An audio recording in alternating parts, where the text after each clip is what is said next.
Welcome to another episode of Books and Bytes. Imagine living for over 2 years in secret, sharing every single moment, waking and sleeping with 7 other people, always in fear, yet somehow still managing to find joy, laughter, and, well, profound sense of self. Today, we're embarking on a deep dive into one of the most remarkable and, frankly, enduring personal narratives of the 20th century, The Diary of a Young Girl by Anne Frank. That's right. And our mission for this deep dive is really to explore Anne's world as she reveals it, through her own incredibly powerful words in the diary excerpts we have. We're not just recounting facts here. We're aiming to uncover the intricate details of her daily life in hiding, the complex dynamics of her relationships within the Secret Annex, her very personal struggles, those surprising moments of humor, and her incredible, just unwavering resilience. Yeah, that resilience is key. Exactly. By the end of our conversation, you'll gain, I think, a profound understanding of her experiences, her really insightful reflections on humanity, and her enduring spirit, all directly illuminated by her own diary entries. And the source material we're working with, it's truly special, isn't it? It gives us this intimate, almost you could say voyeuristic window into her world. The excerpts we're exploring span from June 1942, so just before she went into hiding, all the way through March 1944. Which is an amazing stretch of time. It really is. This timeline offers us an incredible perspective on her formative teenage years, but experienced under the most, well, unimaginable and trying circumstances. It's a truly intimate look at a young life navigating extraordinary times. So let's begin our deep dive into Anne's world, starting before the Secret Annex. What was life like for her then? Yeah, it's crucial to understand that before the confinement, there was this semblance of a normal, vibrant teenage life. You have to remember that. Her entry from June 12, 1942, for instance, it paints such a vivid picture of youthful celebration that feels incredibly relatable, actually. She describes her birthday, with details like receiving cookies, candy, a strawberry tart from her mother. Small things, but they mean so much. Exactly. Even a cherished letter from her Grammy arrived, perfectly on time. These small, sweet details are just so powerful because they ground her in this universal experience of childhood and joy, making the coming changes even more stark, more jarring. That normalcy is such a crucial starting point, isn't it? School life was clearly a huge part of that world. She talks about handing out cookies to her teachers and classmates, and despite a physical vulnerability, she mentions she couldn't participate in gym because she dislocated her shoulders and hips easily. She still got to choose volleyball for the class game. It's a tiny detail, but it speaks volumes, doesn't it? It does. About the small freedom she still possessed, the collective joy of her classmates dancing around her singing happy birthday. It truly roots her in that universal experience of adolescence, even as the shadows of war were, well, unmistakably gathering around her and her community. Her friendships, too, were absolutely central to her world back then. We learn about Hanley and San, who she calls her old best friends, affectionately calling the trio Anne, Han, and San. It's quite sweet. Then there's Jacqueline Van Marsen, who became her new best friend at the Jewish Lyceum, and Ilse Wagner, who is Hanley's best friend. It's that typical intricate web of teenage friendships. Exactly. The shifting loyalties, the deep connections that really define adolescence, and of course the birthday gifts she received, like that beautiful book, Dutch Sagas and Legends, which already kind of hints at her early love for stories and literature. It's fascinating, though, how she critiques others so sharply, even at that age. Her observations of your friends and classmates are almost, well, brutally honest, aren't they? What do you think these early observations tell us about Anne's developing worldview, even before the extreme pressures of the Annex? I think it's a foundational glimpse into the uncompromising honesty. Anne would later turn both inward and outward. She really doesn't pull any punches, even then. Take Henny, for example. She describes her as loud and childish and notes she was a bad influence from Beppy, who Anne thought was dirty and vulgar. Wow. Yeah. Then there's JR, who Anne just calls detestable, sneaky, stuck-up, two-faced gossip. She adds that JR thinks she's grown up, is easily offended, and a terrible show-off who always has to be right. Anne even critiques JR's adorable dresses that are way too old for her and flat out declares, Jay and I can't stand each other. That's intense. It is. But this early tendency for sharp, unvarnished truth-telling isn't just, teenage sass. It's a trait that both empowered her and, frankly, probably isolated her later in the Annex. And the details keep coming, building out such a rich picture of her social world. She describes Ilse Wagner, for instance, as nice girl with a cheerful disposition, but also extremely finicky and prone to moaning for hours. Right, but she also sees the good. She appreciates that Ilsa likes me a lot and is very smart but lazy. There's nuance there. Hanley Doslar, or Lies, is a bit on the strange side, shy in public but outspoken at home, and tends to blab whatever you tell her to her mother. Oh, dear. But Anne also notes that Hanley says what she thinks, and lately I've come to appreciate her a great deal. So you see that developing understanding of complexity in people. Definitely. And she continues, Nanny von Progsegar is small, funny, and sensible, also nice and pretty smart. F. Geo Young is terrific, acts like a lady despite being 12, and very helpful. Even the prettiest girl in our class, GZ, is deemed kind of dumb, with Anne humorously adding a later comment that GZ surprisingly wasn't held back a year. It paints such a vivid, bustling, and complex school environment, full of distinct personalities that Anne just absorbed and described with remarkable precision. Yeah. And beyond her sharp eye for the girls, Anne also cast a discerning gaze on the boys in her life too, didn't she? What did she make of them? Oh, absolutely. Her sketches of the boys are just as frank, maybe even more amusing in their, teenage candor. Herman Koopman and Jopi de Beer are described as having filthy minds, with Jopi being a terrible flirt and absolutely girl crazy. Typical teenage boys, perhaps? Maybe so. Jopi's best friend, Leo Blom, is similarly ruined by his dirty mind, according to Anne. Then there are the brighter lights, like Albert de Mesquita, who came from Montessori school, skipped a grade, and is really smart. His peer, Leo Slager, is from the same school, but isn't as smart. It's all very comparative. She's definitely sizing everyone up. She is. We also hear about Roos Stoppelman, a short, goofy boy, and Cien, who does whatever he's not supposed to, and Jacques Cossernut, who sits behind Anne. It's a full, vibrant cast of characters from her pre-hiding life, capturing those universal social dynamics of a schoolyard. But this pre-hiding life wasn't without its own anxieties, especially school anxieties. Our June 21, 1942, entry reveals the entire class is quaking in its boots over the upcoming teacher meeting about grade promotion. Oh, that dread. I remember that feeling. Right. She describes GZ and herself laughing ourselves sick at CN, and Jacques Cossernut betting their entire vacation savings on whether they'd pass. The constant back and forth of, you're going to pass, no, I'm not, it just highlights that universal teenage dread of academic results. It's a stark reminder that despite the looming threat outside, she was still, at heart, a regular teenager dealing with regular teenage stuff. But what's truly fascinating here, I think, is Anne's burgeoning confidence amidst all that tension. She states, with really remarkable self-assurance for her age, I'm not so worried about my girlfriends and myself. We'll make it. That's quite something. It is. This early declaration of inner strength, even in a relatively minor crisis like school promotions, it really hints at the immense fortitude she would later draw upon, in circumstances that were, frankly, beyond comprehension. It shows a resilient spirit already forming, a core belief in her own capabilities and those of her closest friends. Then her June 24th, 1942, entry gives us the first palpable, chilling signs of the increasing restrictions imposed on Jews. It's sweltering, she says, and she has to walk everywhere, a stark contrast to the convenience of streetcars they used to take. She notes, with this clear sense of injustice, we Jews are no longer allowed to make use of this luxury. Our own 2 feet are good enough for us. It's such a dehumanizing statement forced upon them. It is. This wasn't just an inconvenience. It was a daily, physical, and deeply humiliating reminder of the discrimination and persecution tightening around them. Indeed. She vividly describes a long, hot walk to a dentist appointment on Jan Leichenstraat, nearly falling asleep at her desk afterward from sheer exhaustion.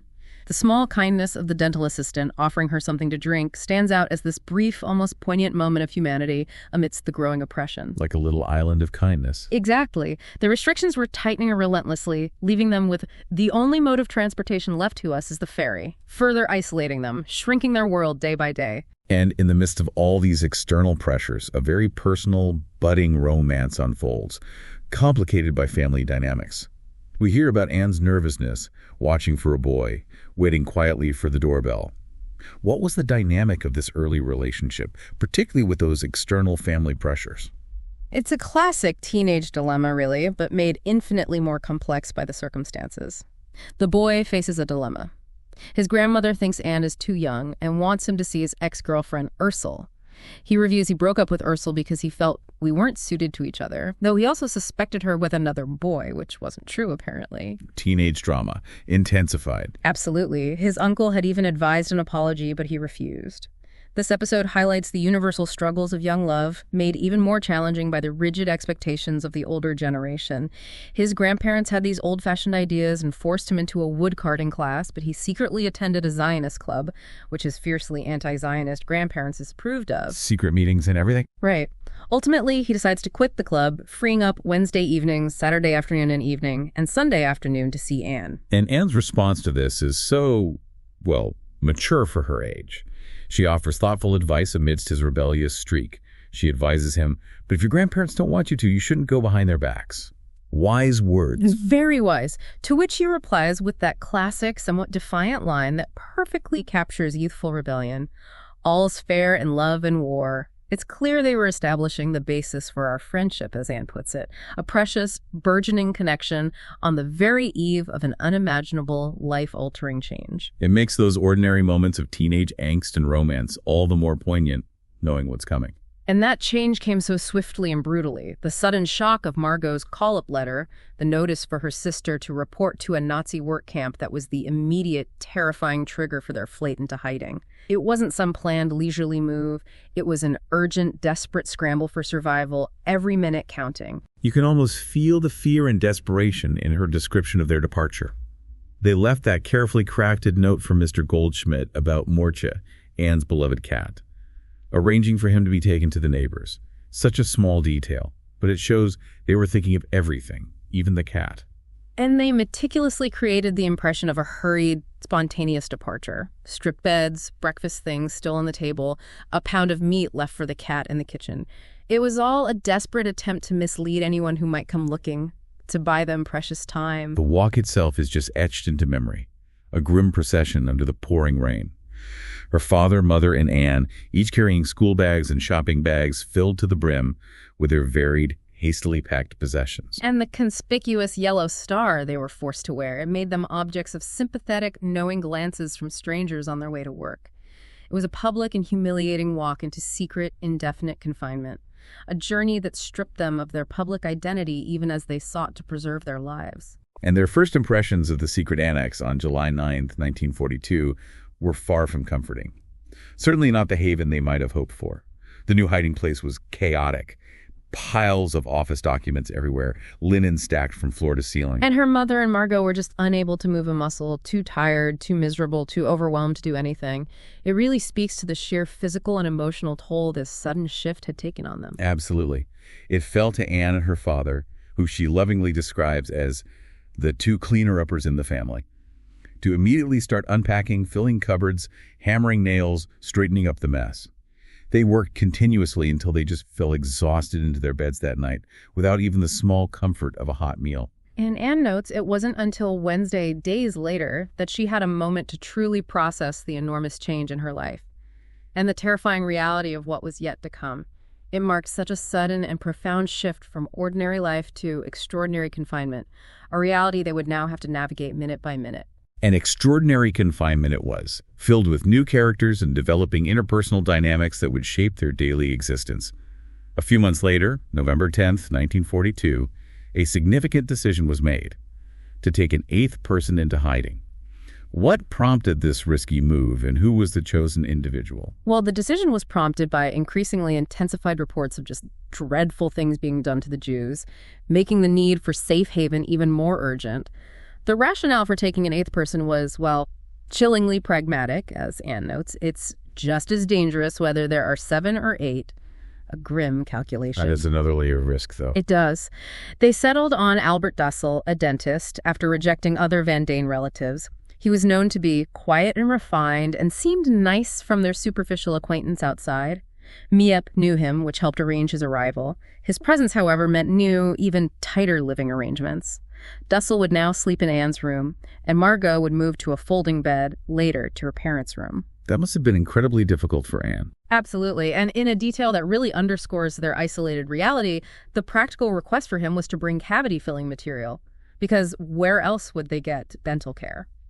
It's remarkable how they found moments of humor, though, even under such immense pressure. The Annex residents even created this humorous yet deeply poignant document, Prospectus and Guide to the Secret Annex, which they dubbed a Van Dane production. Yeah. Can you tell us about this unusual piece of satire? It's an incredible example of gallows humor, really, a way to reclaim some agency and mock their own dire situation. This prospectus describes their hiding place as a unique facility for the temporary accommodation of Jews and other dispossessed persons, open all year round, located in beautiful, quiet, wooded surroundings in the heart of Amsterdam. The irony is just dripping. Completely. It then ironically details access by streetcar, car, bicycle, or, with a biting edge, on foot for those to whom such transportation has been forbidden by the German authorities. It even advertises furnished and unfurnished rooms and apartments, with or without meals. This document isn't just a joke, it's a profound act of defiance, using satire to cope with the absurdity and horror of their confinement, turning their tragedy into a dark comedy for just a brief moment. And Dussel himself quickly became a source of both frustration and, perhaps surprisingly, amusement for Anne. How did she describe his character once he was integrated into the cramped confines of the annex? Oh, he proved to be a handful. Anne notes, with a hint of exasperation but also humor, that he's an absolute hypochondriac, constantly complaining about a whole list of ailments, a blue tongue, a stiff neck, lumbago, aches in his heart, kidneys, lungs, you name it. Oh, goodness. Adding stress upon stress. Exactly. His constant self-diagnosis and complaints clearly added to the already strained dynamics of living in such close quarters, making his presence a distinct challenge for everyone, especially Anne, sharing a room. And speaking of strain, the friction between the mothers, Anne's and Mrs. Van Daan, quickly became apparent, adding another layer of tension to the confined space. What were some of the points of contention that Anne observed? Anne provides a clear, almost unflinching account of the petty squabbles that erupted over shared resources, which of course were incredibly scarce. She describes Mrs. Van Daan's selfishness, like removing all but 3 of her sheets from the communal linen closet, just assuming Anne's mother's sheets would then be used for both families. Oh, that wouldn't go over well. No. Anne notes, with a kind of knowing wink to her diary, she'll be in for a nasty surprise when she discovers that Mother has followed her lead. These aren't just minor disagreements, they're magnified stressors in a high-stakes environment, demonstrating how even small acts of perceived unfairness can just escalate. Other points of contention included the use of her china, further fueling the constant underlying tension. Despite these intense internal frictions, the Annex Committee, particularly the men, showed remarkable ingenuity in trying to maintain some connection to the outside world, and even to recover lost resources.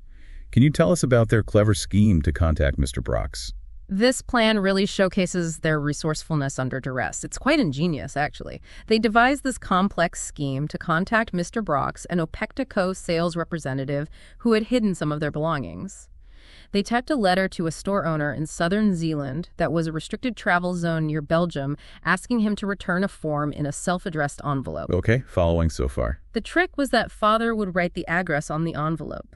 Once the envelope was returned, they would carefully remove the form and then secretly insert a handwritten message confirming Father's survival, allowing Mr. Brox to read it without ever suspecting a ruse. Oh, that's intricate. High-stakes communication. Absolutely. A complex plan designed to circumvent Nazi surveillance, illustrating their relentless pursuit of small victories, small connections. And the daily life in the annex also included moments that brought a touch of their old lives, even some, well, maybe not joy, but normalcy. Mr. Van Daan, for example, used to be in the meat, sausage, and spice business. Yeah. How did he put this background to use in hiding? He certainly did. In December 1942, he put his wartime skill to excellent use, making bratwurst, sausages, and metwurst from, under-the-counter meat for preservation. Anne even found a small measure of kind of fascination in watching him put the meat through the grinder. A simple, almost mundane pleasure that offered a fleeting connection to a world before hiding, a reminder of forgotten skills in normal times. It's these small, sensory details that bring the experience of the annex to life. And that same month, Mr. Dussel, the dentist, even managed to open a makeshift dental practice within the annex with Mrs. Van Daan as his very first patient. What happened during this rather comical and perhaps painful scene? Oh, Anne describes the makeshift clinic with delightful, almost cynical humor. A chair placed in the middle of the room, eau de cologne for disinfectant, Vaseline for wax, very basic. The scene quickly spiraled into pure farce. Anne vividly recounts her flailing, yelling, and kicking, while Dussel, with this almost comical composure, simply observed the chaos, hands on hips. Anne and Mr. Van Daan, acting as his assistants, found the scene so absurd they likened it to a quack at work engraving they knew. Incredible. And Mrs. Van Daan was apparently more anxious about her soup and food than her actual tooth during all this. Anne Riley concludes, it'll be a while before Mrs. Van Daan makes another dental appointment. It's a brilliant example of how even moments of pain could be transformed into sources of dark humor and shared amusement in the annex. Oh, that's just priceless, the absurdity of it all. Food, of course, was a constant gnawing concern for everyone in hiding. What were the challenges they faced in terms of obtaining and managing their food supplies? Food scarcity was just a relentless reality. Bread was delivered daily, but in ever-reduced quantities. Black market ration books were available, but their price kept rising, from 27 to 33 guilders for what Anne called mere sheets of printed paper. Just worthless paper, but essential. To build up their food reserves, they desperately bought 300 pounds of beans for both families and the office staff. These efforts highlight the constant, desperate calculations involved in survival, where every single morsel and every guilder counted. And that strategic stockpiling of beans led to what Anne charmingly refers to as the infamous bean disaster. What happened and how did this incident, despite its minor nature, underscore the unique challenges of their confined existence? This is one of those moments that vividly illustrates how, in the intense confinement of the annex, mundane mishaps took on magnified significance, becoming both sources of frustration and, paradoxically, rare moments of collective, visceral release. While Peter was moving the sacks of beans to the attic, one broke, creating a flood, or rather a hailstorm, of brown beans flying through the air and down the stairs, making enough noise, Anne says, to raise the dead. Oh my goodness, in that quiet space too. Exactly. Anne describes Peter, stunned at first, then bursting into laughter, seeing her like an island in a sea of brown with waves of beans lapping at my ankles.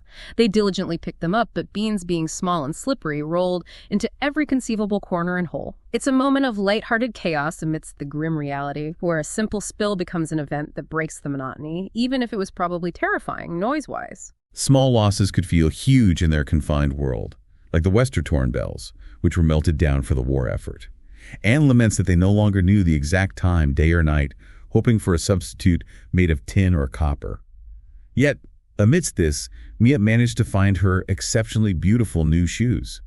Tell us about this small but significant spark of joy for Anne. It was a truly delightful moment for her, you can tell from her writing. Mia purchased these burgundy-colored suede and leather shoes with high heels for 27.50 guilders, a fortune probably. Anne describes feeling on stilts and even taller, a tiny spark of vanity and joy in the pervasive darkness. It speaks to the incredible human capacity to find pleasure in the smallest things, to cling to fragments of normalcy and beauty even when everything else is collapsing around you. A little bit of her old self. Exactly. It was a tangible link to her old self, a way to momentarily transcend the confines of the annex. And the antics of Mushi the cat provided further distraction and moments of levity. What mischief did Mushi get up to, and what does it reveal about the small, relatable moments of domestic life in hiding? Anne recounts Peter's attempts to get Bread involved, crawling on his hands and knees to the steel cabinet, only for Muski the cat to jump over him and hide under the desk.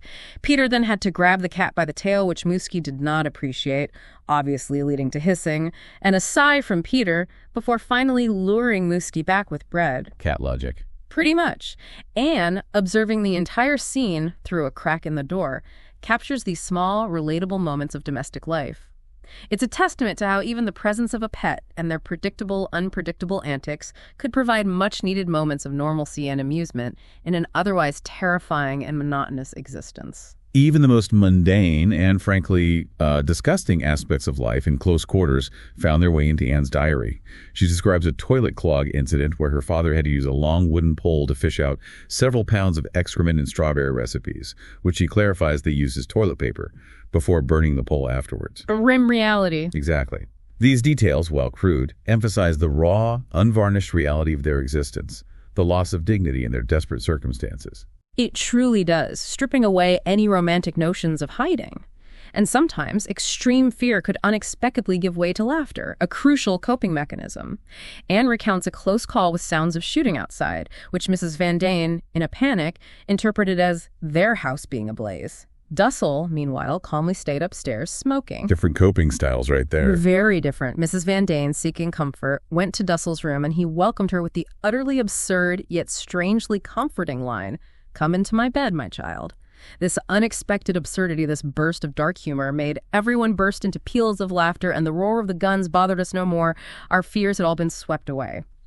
It's a powerful illustration of the human need for release and connection in terrifying moments, finding a way to momentarily transcend the fear through shared laughter. Coping with such intense confinement required immense mental fortitude and ingenuity. Anne reveals a fascinating coping mechanism during meals, talking more to herself than to others. What were the advantages of this, as she saw them? She was incredibly perceptive, even about her own coping strategies. She notes this tactic had two advantages. They were glad not to listen to her continuous chatter, and she, in turn, didn't have to be annoyed by their opinions. She also applied this tactic when eating food she loathed, pretending it was delicious. Mental tricks for survival. Absolutely. The sheer monotony was clearly a profound challenge, leading to her chattering just to make others laugh, and that firm determination that she would never, ever want to be just a housewife. The tedious task of pea-shilling, for example, even led to a feeling of seasickness, further highlighting the soul-crushing boredom and confinement. These small personal strategies demonstrate her conscious effort to maintain her sanity and her individuality. These daily struggles were part of a larger, profound inner transformation for Anne. By November 1943, she articulates a growing independence and a significant, heartbreaking conflict with her mother. How did she perceive this deepening rift, and what impact did it have on her sense of self? It's a deeply poignant moment of teenage growth and rebellion, but amplified immensely by their impossible situation. She articulates this piercing realization. She is the opposite of mother, and they constantly clash. This leads her to feel that her mother is not a mother to me, I have to mother myself, which is just a heartbreaking thing for a young girl to feel. Incredibly isolating. Yes. This isn't just a casual teenage complaint. It's a profound sense of abandonment within the very confined space of the annex. She actively seeks qualities. Her mother lacks gentleness, friendliness, patience, highlighting her yearning for maternal affection and guidance that she felt was absent. That sense of feeling cut myself adrift and charting my own course must have been incredibly lonely. She even goes so far as to blame her parents for letting me down, feeling they didn't realize their own inadequacies. This profound sense of personal responsibility, even for her own emotional well-being, leads her to question God. Can you elaborate on that? She believes God is testing her, pushing her to become a good person entirely on her own, without a guiding model, which she hopes will ultimately make her stronger. This isn't just doubt, it's a desperate search for meaning in her suffering. And in this context, the purpose of her diary becomes crystalline. She poses that heartbreaking question, who else but me is ever going to read these letters? The diary, Kitty, becomes her confidant, her only true witness, the silent recipient of her deepest thoughts, fears, and hopes, allowing her to process her extraordinary emotional journey. In a poignant, almost symbolic entry from November 11, 1943, Anne writes an ode to my fountain pen in memoriam after it was accidentally destroyed. What was the significance of this particular possession to her, and what does this ode reveal about her relationship with her writing? This ode is incredibly telling, I think. Her fountain pen was a truly cherished possession, a thick-nibbed pen received from her Grammy in Aachen when she was 9. It traveled with her into hiding, carefully packed in cotton in its red leather case. She reminisces about showing it off to her girlfriends at age 10. A link to her past. Exactly. It's a small detail, but it speaks volumes about the value she placed on her writing, seeing it not just as a tool, but as a valued companion. The pen represents a tangible link to her life before hiding, a symbol of continuity and her burgeoning identity as a writer. The fact that she writes an ode to it after it's accidentally burned in the stove speaks to the profound emotional attachment she had to her craft and her past. The psychological toll of their situation is also chillingly evident in her dreams. On November 27, 1943, Anne has this vivid, haunting dream of Hanley, her friend. Hanley appears in rags, thin, with sad, reproachful eyes, delivering a desperate message. What was this dream, and how did it impact Anne's inner world? This dream causes Anne immense guilt and self-reproach. It reveals the profound empathy she felt even within her own suffering. Hanley appears looking dreadful and gives the message, "Oh, Anne, why have you deserted me? Help me, rescue me from this hell." Anne feels utterly helpless, stating, "I can't help her. I can only stand by and watch." Survivor's guilt, essentially. Absolutely. She condemns herself as selfish and cowardly for complaining about her own situation when others are suffering so much more profoundly outside. This entry reveals her deep internal struggle with faith and that guilt, confessing, "In spite of everything, I still don't have enough faith in God." It's a stark moment of doubt, fear, and profound empathy that truly humanizes her. Despite the grim realities, they made concerted efforts to maintain some semblance of holiday cheer. On December 6, 1943, Anne even came up with the idea for a humorous St. Nicholas Day celebration. How did they manage to create moments of collective amusement in such a restrictive environment? They tapped into their collective creativity to inject some joy, which must have been so needed. Anne, with her father, Pym, came up with the idea for this humorous St. Nicholas Day celebration, writing verses for everyone in the annex. They decorated a laundry basket with carbon paper cutouts and bows, transforming a mundane object into a festive symbol. This simple act of collective amusement and shared creativity provided a much-needed emotional release and a fleeting sense of normalcy. And for Christmas and Hanukkah, they even received some small luxuries. Tell us about those brief moments of peace and how Anne perceived them. They received rare and cherished treats: extra cooking oil, candy, and molasses. Mr. Dussel gave Mrs. Van Daan and Anne's mother a beautiful cake, baked by Miep. Anne and Margot received a lovely brooch made from a penny, a testament to the ingenuity of their helpers in finding gifts. Anne notes that there were no squabbles, though that probably won't last long, describing it as a rare period of peace. That caveat says it all. It really does. This observation highlights how precious and fleeting such moments of harmony were in the annex, underscoring the constant tension simmering just beneath the surface. But as Anne herself predicted, the peace didn't last. By January 1944, the friction over food and household items flared up again, revealing the intense psychological toll of living in such close quarters. What were the specific issues, and how did they highlight the deep divisions within the annex? Well, the issues were rooted in the desperate scarcity and the perception of unfairness. Always the perception of unfairness. Anne's mother expressed deep frustration that fats and oils weren't distributed fairly, and meticulously details the unequal sharing.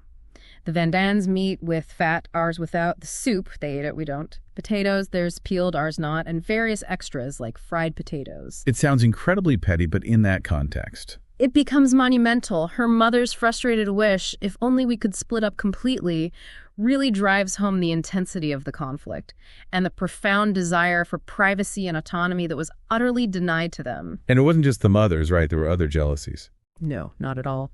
Mr. Van Daan's jealousy over Mr. Kugler giving Anne's mother sugar, when Mrs. Van Daan received none for her birthday, adds another bitter layer to the resentment. Anne's mother even wished not to have to see Mr. Van Daan's face for 2 whole weeks. Anne herself muses, "I wonder if everyone who shares a house sooner or later ends up at odds with their fellow residents, or have we just had a stroke of bad luck?" It's not just a personal observation, it's a universal question about human nature under extreme, prolonged pressure. This period also saw a significant and, well, tender development in Anne's personal life. Her developing relationship with Peter, the Van Daan's son. Her early entries reveal a deep longing, almost a romantic idealism. Yes, she writes, "Oh, Petal, my darling, darling Petal." She yearns for his path to cross hers after the war, hoping he'd gaze into my eyes, read the love in them. It's clear she felt a profound personal connection, and she even notes that she felt she understood sex, despite her father saying she was too young, which is interesting in itself. What's truly remarkable, and quite ahead of her time, is her candid account of sex education with Peter on January 24, 1944. Anne notes that previous discussions of sex at home or school were either secretive or disgusting. Her mother had even advised her, never discuss this with boys. But Peter was different. He wasn't obnoxious like other boys. Mrs. Van Daan claimed she'd never discussed such matters with him, leaving Peter to find information on his own. So how did Peter, in this unlikely environment, become her unlikely gentle guide? It's a remarkable scene of innocence and burgeoning understanding, really. In a truly unexpected moment, while they're peeling potatoes, Peter picks up their cat, Bosch, turns him over, and calmly, normally explains the male sexual organ. Using the cat as a model. Using the cat as a model. Anne is completely comfortable with his directness, noting he had no ulterior motives and was simply providing information because she asked. This leads to discussions about castration, like Mushi's experience. It's a testament to Peter's gentle approach and Anne's burgeoning curiosity and trust in him, a significant step in her understanding of intimacy and the human body, all within the confines of the annex. Their closeness continued to grow, with Anne spending more and more time in Peter's room, working on French and simply chatting. She eagerly looked forward to these hours, believing Peter felt the same. This growing intimacy culminated in moments of physical tenderness. Yes, Peter caressing her cheek and arm, playing with her hair, their heads often touching. It's a very sweet, innocent picture of burgeoning affection and companionship in an otherwise isolated existence. And then, on March 18th, 1944, came the kiss. The kiss. Peter gave her a first kiss, which Anne describes in almost breathless detail as, through my hair, half on my left cheek and half on my ear. Anne describes tearing downstairs without looking back, overwhelmed by a moment, clearly deeply impacted by this milestone. This deeply personal moment, however, was quickly overshadowed by her father's disapproval. Her father's disapproval, using that dismissive word nushirai, which means something like necking or smooching, it really struck a nerve, didn't it? It ignited something profound in Anne. A powerful declaration of independence that had been simmering beneath the surface. This wasn't just teenage rebellion.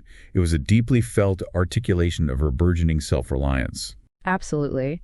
Anne laid bare her raw vulnerability to her father in a letter she planned to give him. She admitted the immense struggle she'd endured since July 1942. She described how she used to cry herself to sleep at night, consumed by unhappiness, despondency, and profound loneliness.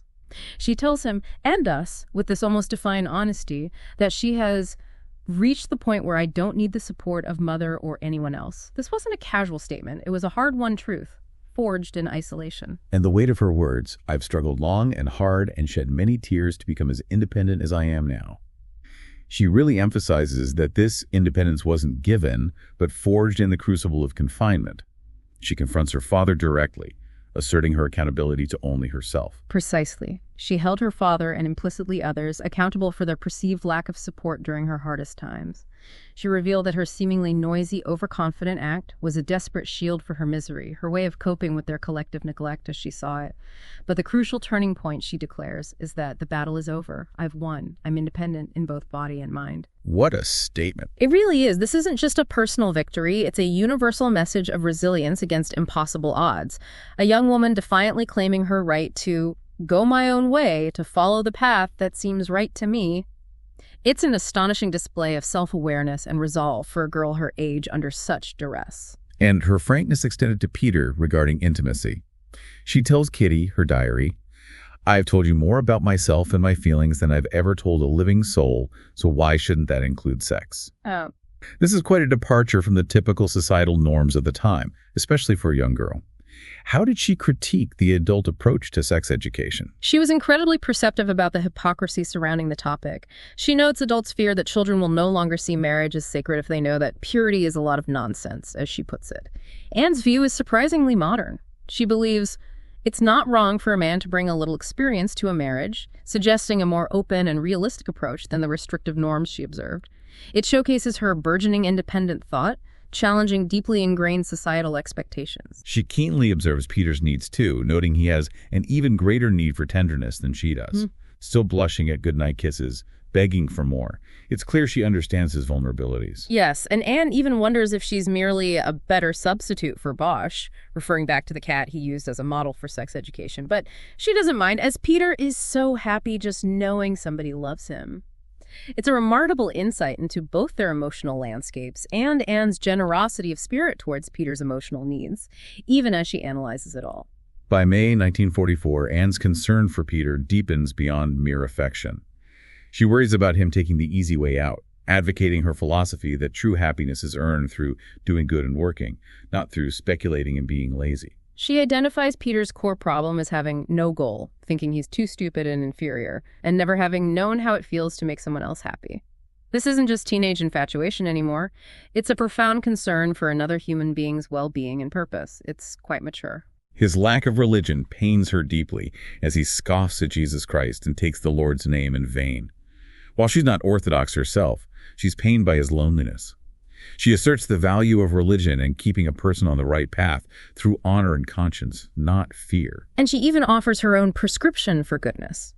A daily self-review of behavior, weighing rights and wrongs, trying to do better, concluding that a quiet conscience gives you strength. It's an incredibly mature moral framework for a teenager to articulate. Beyond her emotional and relational growth, Anne's commitment to intellectual development in hiding was truly astonishing. She diligently followed the BBC Home Service, hungry for news and information.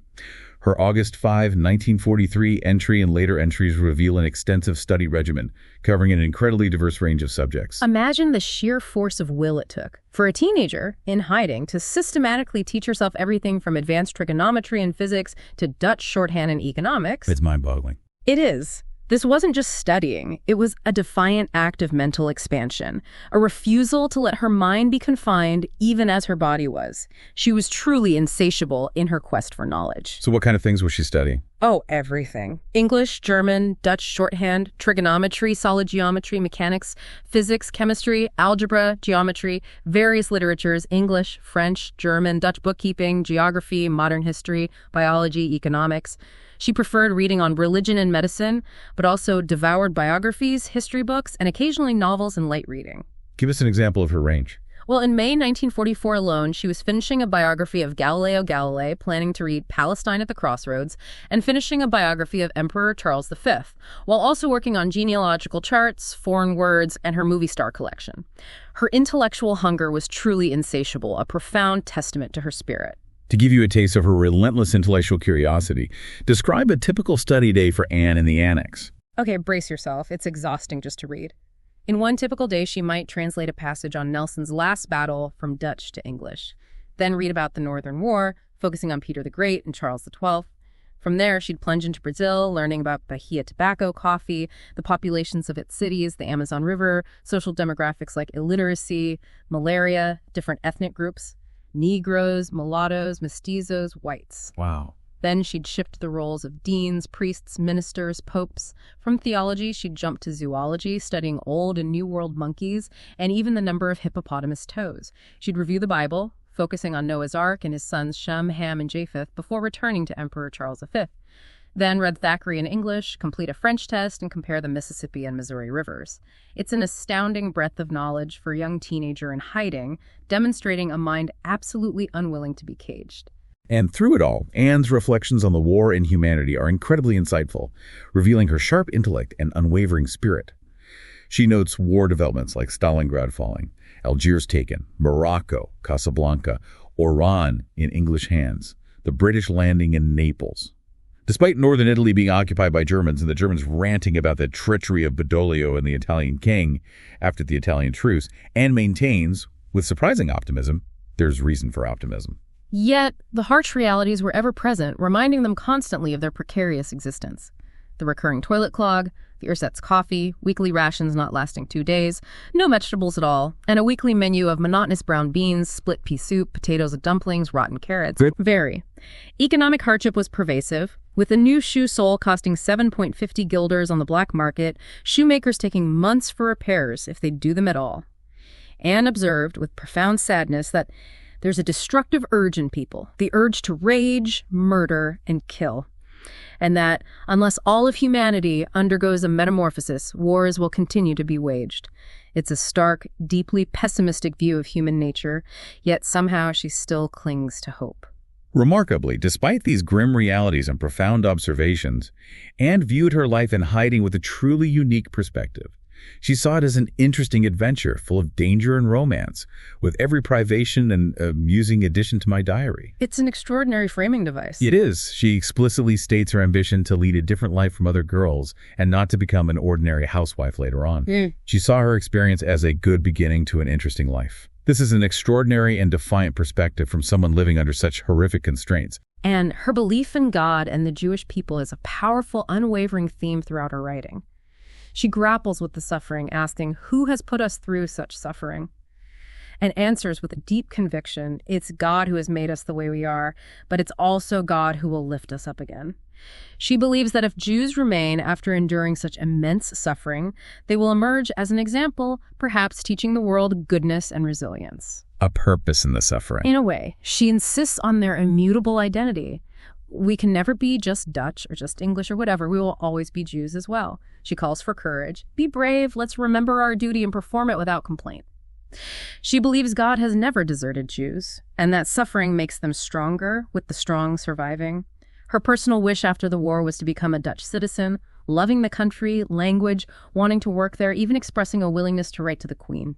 It's a remarkable blend of personal aspiration and collective identity. What's truly captivating, and perhaps her most enduring legacy, is her core idealism.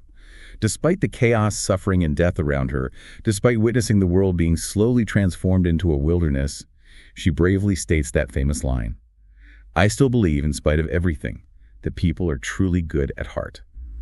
This profound optimism in the face of despair is her legacy, isn't it? It absolutely is, and that profound hope for the future shines through even in the darkest times. She writes, "When I look up at the sky, I somehow feel that everything will change for the better, that this cruelty too will end, that peace and tranquility will return once more." Her resolve as she closes this entry is powerful and inspiring. "In the meantime, I must hold on to my ideals. Perhaps the day will come when I'll be able to realize them." And with that powerful, defiant statement of hope and idealism, her diary, as provided in these excerpts, comes to its poignant close, leaving us with her unshakable spirit. Her mature outlook also included a perceived superiority to her mother, a painful but honest assessment for a teenager in those close quarters. She felt she was better at debating, more objective, tidier, and better with my hands, stating she could not admire or respect her mother. This candid self-assessment highlights the intense scrutiny she applied to everyone around her, including her own family. And this internal struggle led to a kind of hidden self. She struggled to confide, meeting others to share about themselves first, and found her father talk to her as if I were a child going through a difficult phase, not as a friend, not as an equal. This meant she shared her deepest outlook and theories only with her diary, Kitty, and sometimes Margot, creating a deliberate alienation from her father in her inner world. Protecting herself, perhaps. Perhaps. She recognized the unique burden on the young, stating, "Problems have a far greater impact on us. We're much too young to deal with these problems." Her ideals were crushed by grim reality, yet she clung to them, a testament to her unwavering spirit, even as she admitted the struggle. The survival of those in the Secret Annex relied so heavily on a small group of courageous and selfless helpers.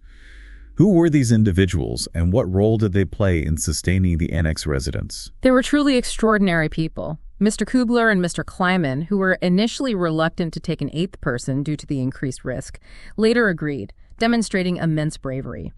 Mr. Kleiman is described as unfailingly cheerful and amazingly brave, despite his chronic illness. Anne's mother noted that when Mr. Kleiman enters a room, the sun begins to shine. What a tribute. That says so much. It does. Mr. Gies, Miep's husband, along with Bette Voskuil and Miep Gies herself, were also absolutely crucial to their daily survival, constantly putting their own lives at risk. Beep, in particular, sounds like she was incredibly resourceful, able to get notebooks, even worthless ones labeled "no coupons needed." She is characterized as cheerful, good-humored, kind, and willing, with a healthy appetite, which Anne notes amusingly. And Miep was also invaluable, managing to get Anne's beautiful new shoes, baking Dussel's Hanukkah cake, even providing a postcard of the royal family. These are the unsung heroes whose daily courage, resourcefulness, and dedication made their hiding possible. Their selflessness is a profound counterpoint to the darkness of the times. Anne meticulously details their daily rhythm on August 5, 1943, painting a vivid picture of life within the Annex. What did that look like? Well, at 12:30, Mr. Van Maren and Mr. de Kock, the warehousemen who weren't in on the secret, would leave for lunch. That signaled the Annex residents could move more freely and relax a little. Mrs. Van Daan would vacuum carefully. Margot would go to her class for slow learners, with Dussel, a bit of sarcasm there perhaps. Pim, her father, would read Dickens. Anne's mother would help Mrs. Van Daan, while Anne tidied the bathroom and prepared herself for the afternoon. Then the helpers would arrive. Yes, they'd trickle in around 12:45 p.m. Mr. Gies, Mr. Kleiman, or Mr. Kugler, and Beep, sometimes Miep. 1 o'clock was radio time, where all listen rapidly to the BBC, the only time the members of the Annex family don't interrupt each other. And that shared silence, focused on the outside world, must have been incredibly potent. You have to imagine. At 1:15 p.m., food distribution occurred, with soup and dessert from downstairs. Mr. Gies would sit with his newspaper, cup, and cat. Mr. Kleiman would share news. Mr. Kugler's moods would dictate his entrance. And after lunch, around 1:45 p.m., Margot and Mother did dishes. Mr. and Mrs. Van Daan headed for the divan for a nap. Peter went to the attic, Father to his divan, Dussel too, and Anne herself would settle down to her homework. This period, when everyone was asleep or resting, was the quietest hour of the day, with Anne noting Dussel dreaming of food. It paints a vivid picture of the structured yet incredibly confined routine where every minute was accounted for and every movement carefully calculated. The ongoing challenges were relentless, though. A constant reminder of their precarious existence. Mr. Kleiman's health remained a serious concern. He was still ill, going to see a specialist, hoping for no operation. Food variability was constant and frustrating. Beans substituting for oatmeal or groats, piccalilli often just cucumber and mustard sauce. Their meals often consisted solely of lettuce, potatoes, and imitation gravy, a monotonous diet that surely weighed on their spirits. And the shared bathroom presented its own challenges, with that metal waste paper basket used for late-night bathroom trips, another indignity of their confinement. War news continued to filter in, bringing both distant hope and immediate fear. The Russians in Crimea, the British stalled near Cassino, heady air raids, even the registry of births, deaths, and marriages in The Hague was bombed, leading to new ration cards. This constant influx of information, good and bad, kept them on edge, a reminder of the violent world just outside their hidden walls. And in February 1944, they even discussed hypothetical scenarios, a way of grappling with the terrifying uncertainties of their future. They had the flood discussion. What if the water rose above their waists?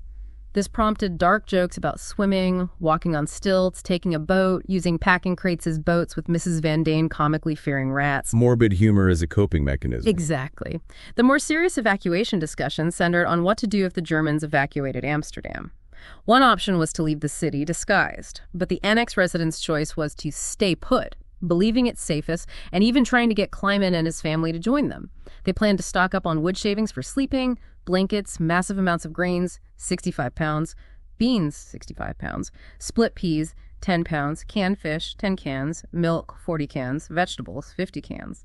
This level of detailed planning highlights their desperate attempt to control what little they could. A debate with Jan, one of their helpers, highlighted the differing perspectives between those in hiding and those on the outside. Jan was optimistic, disbelieving the Germans would round up civilians. But the annex residents were grimly realistic. They cited Goebbels' threat to slam the doors if Germans retreated, and their own experience from Germany and the Netherlands, pointing to millions murdered or gassed in Poland and Russia. They affirmed, with a chilling certainty, the BBC has always told the truth. They trusted that source. Through all these discussions, Anne's stance was remarkably composed, a testament to her growing maturity. Yes, she notes she was very calm and take no notice of all the fuss. I've reached the point where I hardly care whether I live or die, which is a shocking statement from a teenager. Her primary focus was on studying, and her hope remained that everything will be all right in the end. This quiet resolve underscores her growing maturity and resilience, perhaps a profound mental detachment born of intense psychological pressure. Her final diary entry in the excerpts we have, dated March 18, 1944, encapsulates her enduring spirit, that powerful message that resonates through history. Despite the chaos, suffering, and death, witnessing the world being slowly transformed into a wilderness, she bravely states, "I still believe, in spite of everything, that people are truly good at heart."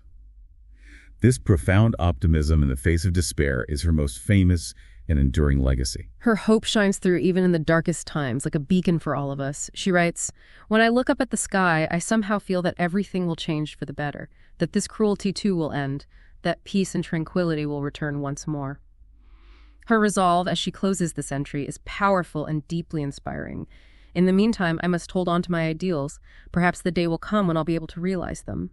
And with that powerful, defiant statement of hope and idealism, her diary, as provided in these excerpts, comes to its poignant close. Anne Frank's diary is so much more than just a historical document.